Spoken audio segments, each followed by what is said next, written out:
델의 G 시리즈 라인업은 적당한 성능과 높지 않은 가격대로 가성비 게이밍을 담당하고 있는데요. 오늘 리뷰해볼 제품 역시 성능과 디자인, 가격 모두 겸비한 가성비 게이밍 노트북입니다. 지금부터 빠르게 델 G 시리즈 G15, 5530, UB01KR 모델에 대해서 알아보겠습니다. 우선 디자인부터 보겠습니다. 델 G15의 디자인은 한눈에 봐도 게이밍 제품인 것을 알 수 있는데요. G 시리즈 로고가 오렌지 컬러로 힌지 측면에 각인되어 있고 힌지의 구조 자체도 일반 노트북과 다르게 게이밍 제품에서 주로 사용하는 구조로 되어 있습니다. 디자인이 상당히 멋진 편이었고 한편으로는 델의 하이엔드 게이밍 브랜드인 에일리언웨어 시리즈가 떠오르기도 하는데 비교적 저렴한 가격에 그 감성을 느낄 수 있어서 상당히 만족스러웠습니다. 포트 배치는 측면은 물론 후면에도 포트가 있는데요.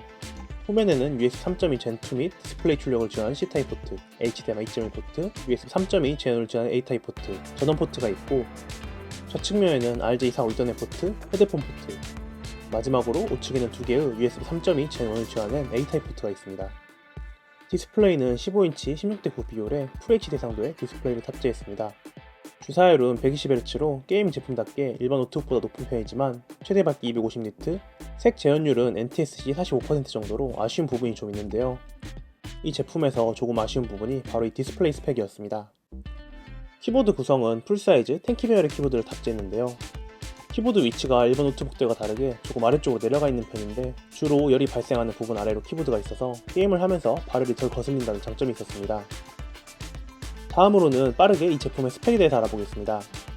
CPU는 인텔의 13세대 Core i5 13450HX 코어 16스레드 프로세서, 그래픽은 엔비디아의 RTX 3050을 탑재했고 TGP는 80W에 다이나믹 부스트 25W를 더해 최대 105W까지 사용할 수 있는 그래픽이 들어갔습니다. 거기에 램은 교체 가능한 DDR5 규격의 8GB 메모리가 기본으로 탑재됩니다. 내부 구성을 보면서 스펙을 더 이야기해보면 우선 델 G15의 분해 자체는 매우 간편한 편입니다. 합판에 십자나사 몇 개만 풀어서 합판을 뜯어주면 분리가 완료됩니다. 내부 구성이 지금까지 리뷰해본 다른 게이밍 제품과는 살짝 다른 편인데 좌우 끝단으로 몰려있는 쿨링팬 구조가 굉장히 독특합니다. 그리고 중간 부분에는 교체가 가능한 DDR5 규격의 메모리 슬롯이 보이는데요. 기본 8GB 메모리가 장착되어 있고 여기에 추가 슬롯이 있어서 램을 추가하거나 기존 램도 교체해서 확장이 가능합니다. SSD의 경우 두 개의 슬롯이 있는데 한 개의 M.2 2230 규격, 나머지 한 개는 M.2 2280 규격으로 제가 리뷰해본 제품은 M.2 2230 규격의 짧은 512GB SSD가 기본인데 이런 구성은 또 처음 보는 것 같습니다. 다음으로는 델 G15 5530 모델의 벤치마크 결과에 대해서 이야기해보겠습니다. 우선 CPU 벤치마크는 시네벤치 리집 3을 기준으로 멀티코어 15947점, 싱글코어 1710점으로 측정이 되었습니다. 싱글코어는 다른 13세대 i5와 5차 수준으로 비슷한 편이고 멀티코어 점수는 i5 13500H보다 더 높고 13500HX보다는 낮은 포지션입니다. 그래픽 벤치마크도 3D마크 3종으로 테스트해봤습니다. 파이어스트라이크 14408점, 파이스파이 5603점, 포트로얄 3236점으로 측정이 되었는데요.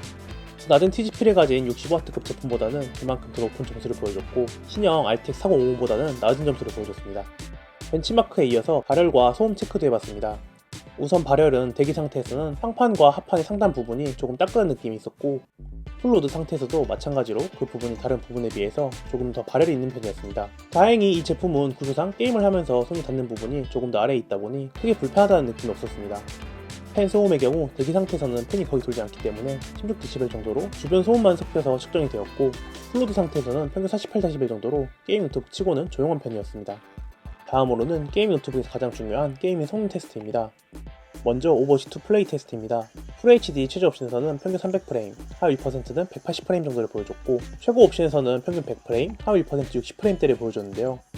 해상도가 FHD라서 그런지 프레임 확보가 꽤 좋은 편이었고 중간 옵션 정도는 평균 235프레임에 하위 1% 135프레임으로 오버워치2 정도는 아주 쾌적하게 플레이할 수 있었습니다.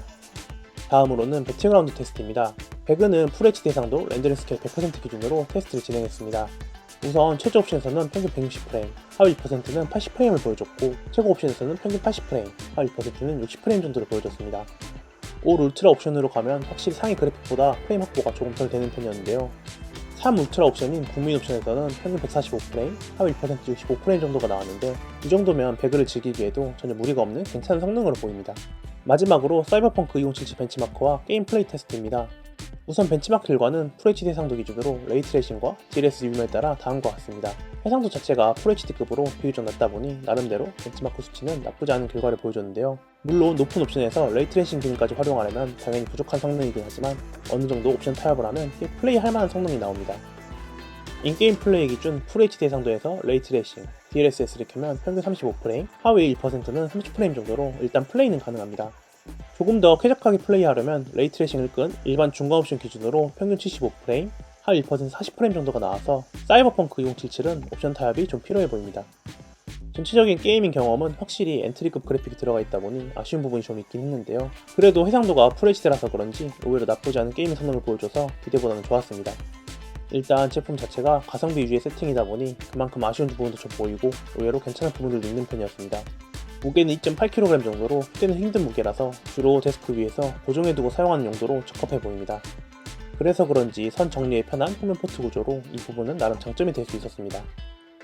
이제는 구형이 되어버린 RTX 3050 그래픽 탑재나 조금 아쉬운 디스플레이 스펙이 델 G15-5530 모델의 가장 큰 단점이라고 할 수 있는데요. 이 단점은 가격으로 어느정도 감안할 수 있는 편입니다. 2024년 5월 다나와 최저가 기준 약 100만원대에 구매할 수 있는 제품인데 표기 가격은 비싸 보일 수도 있지만 쇼핑몰 자체 할인이나 카드 할인 등으로 80만원대에도 구매할 수 있는 것으로 보입니다. 아마 세일 기간에는 더 저렴하게 구매할 수 있어 보이는데 그 정도 가격대면 나름대로 납득이 가능한 수준이 아닐까 싶습니다. 여기까지 델 G15-5530 UB01KR 모델에 대해서 리뷰해봤습니다. 긴 리뷰 끝까지 봐주셔서 감사하고 전 다음번 다른 리뷰에 찾아뵙겠습니다. 감사합니다.